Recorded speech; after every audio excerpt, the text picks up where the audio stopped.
여러분 학교 다닐 때 역사 시간에 이렇게 배우셨죠?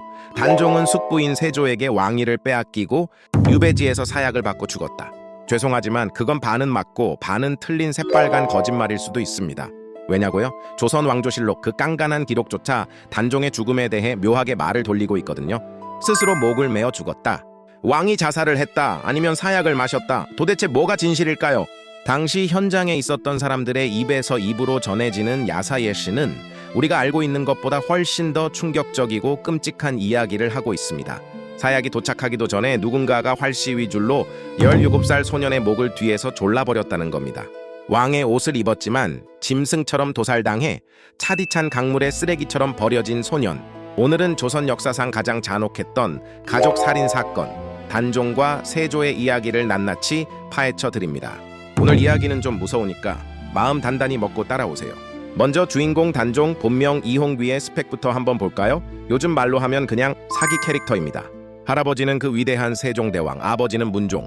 조선 건국 이래 최초로 적장자의 적장손으로 태어난 그야말로 혈통 깡패였죠. 세종대왕이 손자를 얼마나 예뻐했냐면요. 나라실 보다가도 응애하고 손자 울음소리만 나면 버선발로 뛰어나갔다고 합니다. 아이고 내 새끼 내 강아지 하면서요. 하지만 신은 공평하지 않았습니다. 너무 완벽한 혈통을 준 대신 이 아이를 지켜줄 방어막을 싹 다 뺏어가 버렸거든요. 태어난 지 딱 3일 만에 어머니 현덕왕후가 돌아가십니다. 12살 땐 아버지 문종이 돌아가시죠. 믿었던 할아버지 세종도 이미 세상을 떠난 뒤였습니다. 초등학교 5학년 나이에 덜컥 왕이 된 겁니다. 한번 상상해보세요. 텅 빈 궁궐에 12살짜리가 혼자 앉아있는데 엄마도 없고 아빠도 없어요. 그런데 저기 구석 어둠 속에서 눈을 번뜩이는 굶주린 맹수가 한 마리 서 있습니다. 바로 삼촌 수양대군입니다. 아마 수양대군은 속으로 이렇게 생각했을 겁니다. 형님도 가고 아버님도 가셨는데 저 핏덩이가 뭘 알겠어? 이 나라는. 내가 가져야겠는데 이때부터 조선판 왕좌의 게임이 시작됩니다. 아니 이건 게임이 아니죠. 일방적인 학살이었습니다.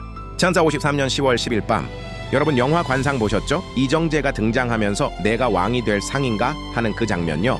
현실은 영화보다 더 잔인했습니다. 수양대군은 단종을 지키는 보디가드 대장 김종서 장군을 먼저 제거해야 했습니다. 어떻게 죽였냐고요? 정정당당하게 칼싸움했을까요? 에이, 아닙니다. 편지 전해주는 척하면서 김종서가 방심한 틈에 하인을 시켜 철퇴로 머리를 그대로 내려쳤습니다. 퍽! 하고 말이죠. 당대 최고의 권력자이자 북방을 호령하던 호랑이 김종서가 그렇게 허무하게 뇌수가 터진 채 쓰러집니다. 그날 밤 궁궐은 그야말로 도살장이었습니다. 단종을 지키려던 충신들은 영문도 모른 채 끌려나가 목이 잘리고 궁궐 바닥은 피로 미끌거릴 정도였다고 합니다. 다음 날 아침 단종은 눈을 떴지만 아무것도 할 수 없었습니다. 어젯밤까지 전하 문안드립니다 했던 신하들이 다 사라지고 삼촌이 피 묻은 칼을 찬 채 옆에 서서 웃고 있었으니까요. 단종은 얼마나 무서웠을까요? 삼촌, 왜 이러세요? 저 무서워요. 말도 못 꺼냈을 겁니다. 결국 단종은 왕위를 양보하는 척 뺏깁니다. 말이 양위지 사실상 강도질이죠? 그리고 쫓겨납니다. 어디로? 한번 들어가면 살아서는 못 나온다는 강원도 영월로 말입니다. 여기서 진짜 눈물 없이는 못 볼 장면이 나옵니다. 단종에게는 사랑하는 아내 정순왕후가 있었습니다. 유배를 떠나는 날 두 사람은 청계천의 한 다리 위에서 마지막 인사를 나눕니다. 단종이 말합니다. 중전 내 금방 다녀오리다. 울지 마시오. 정순왕후가 잡은 손을 놓지 못하고 웁니다. 전하! 부디 옥체만 보존하소서. 죽어도 살아서도 다시 뵙기를. 이게 마지막이었습니다. 여러분 청계천 가시면 영도교라는 다리 있죠? 그 다리 이름이 왜 영도교인지 아세요? 영원히 건너가서 이별한 다리라는 뜻입니다. 남겨진 정순왕후의 삶도 기가 막힙니다. 하루아침에 왕비에서 노비 신세로 떨어져서 82세까지 혼자 살았어요.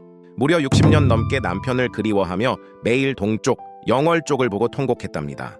지금 서울 창신동에 가면 그녀가 눈물로 빨래를 했다는 자주동 샘터가 아직도 남아 있습니다.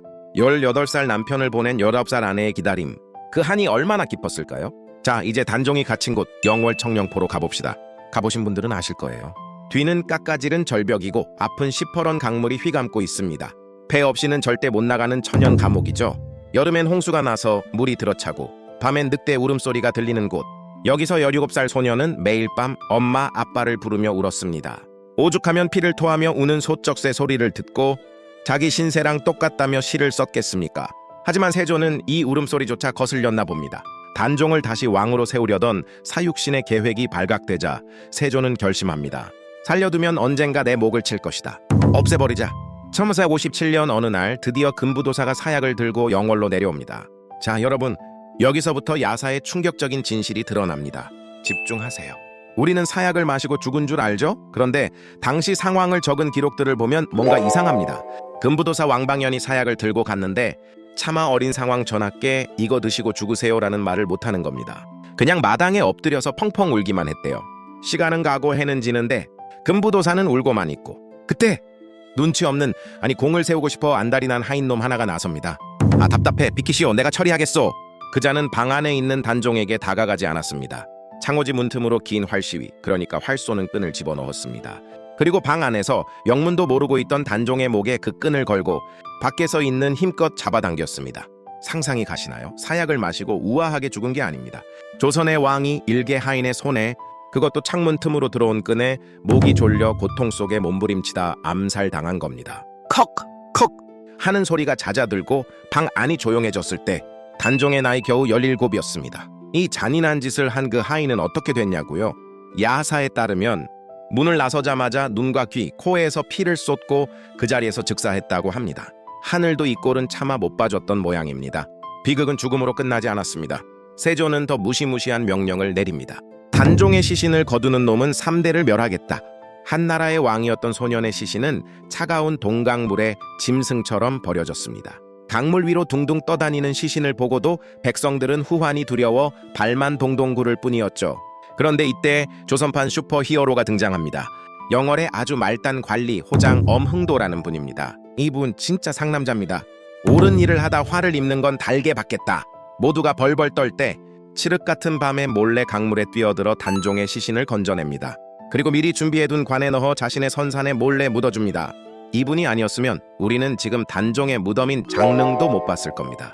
자기 목숨뿐만 아니라 가족의 목숨까지 걸고 의리를 지킨 엄흥도. 요즘 세상에 이런 어른이 과연 있을까요? 자, 그럼 조카를 죽이고 왕이 된 삼촌 세조는 잘 먹고 잘 살았을까요? 인과응보, 권선징각. 야세는 세조가 끔찍한 말년을 보냈다고 기록되어 있습니다. 어느 날 세조의 꿈에 단종의 엄마, 형수님인 현덕광후가 귀신으로 나타납니다. 세조를 노려보면서 침을 퇴 뱉으며 저주를 퍼부었답니다. 네가 내 아들을 죽였으니 나도 네 자식을 데려가겠다. 소름 돋제도 그 꿈을 꾼 직후 세조에 맏아들인 의경세자가 수멈살 꽃다운 나이에 급사합니다. 그리고 세조 본인은 어떻게 됐을까요? 현덕왕후가 침을 뱉은 그 자리부터 시작해서 온몸에 고름이 나는 끔찍한 피부병이 생겨 평생을 고통받았습니다. 오죽하면 부처님께 살려달라고 빌려고 오대산 상원사 계곡물에서 목욕을 했겠습니까? 이게 과연 우연일까요? 아니면 억울하게 죽은 소년 왕과 그 어머니의 복수였을까요? 권력을 위해 핏줄도 끊어버린 비정한 승자 세조, 그리고 17살, 너무나 짧은 생을 마감하고 태백산의 산신령이 되었다는 단종. 500년이 지난 지금 역사는 누구의 편일까요? 사람들은 승리자 세조보다 패배자 단종의 무덤을 더 많이 찾아가 눈물을 흘립니다. 그리고 목숨 걸고 시신을 수습한 엄흥도를 충신이라 부르며 기억하죠. 단종의 이야기는 우리에게 아주 묵직한 메시지를 던집니다. 이기는 게 정의가 아니라 끝까지 기억되는 게 정의다. 여러분이 만약 엄흥도였다면 삼족이 멸할 위기에서도 그 차가운 강물에 뛰어들 수 있었을까요? 여러분의 생각을 댓글로 남겨주세요.